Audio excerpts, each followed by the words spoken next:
Hi കൂട്ടുകാരെ, ഞാനിവിടെ മാമ്പഴ പുളിശ്ശേരിയാണ് ഉണ്ടാക്കുന്നത്. അതിനായിട്ട് ചട്ടിയിലേക്ക് 1 കപ്പ് വെള്ളം ഒഴിച്ച് ചൂടാകുമ്പോൾ ആവശ്യത്തിന് ഉപ്പിട്ട് തൊലി കളഞ്ഞിരിക്കുന്ന 5 മാമ്പഴം ഇട്ട് കൊടുത്ത് ഒന്ന് വേവിച്ചെടുക്കുക. നല്ല പഴുത്ത മാമ്പഴം എടുക്കാൻ പ്രത്യേകം ശ്രദ്ധിക്കണം. അതിലേക്ക് 1 ടേബിൾ സ്പൂൺ ശർക്കരപ്പാനി ഒഴിച്ചു കൊടുത്ത് നന്നായി ഒന്ന് വഴറ്റിയെടുത്ത് ശർക്കരപ്പാനി വറ്റിച്ചെടുക്കണം.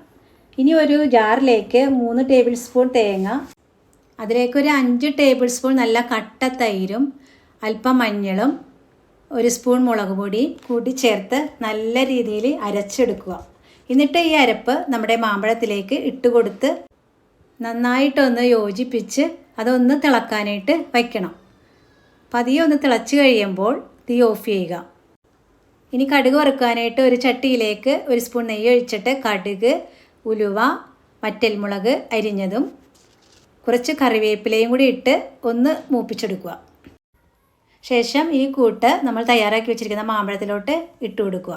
നമ്മുടെ മാമ്പഴപ്പുളിശ്ശേരി ഇവിടെ റെഡി ആയിരിക്കുന്നു. ഇഷ്ടപ്പെട്ടാൽ ലൈക്ക്, ഷെയർ, സബ്സ്ക്രൈബ്. ബൈ.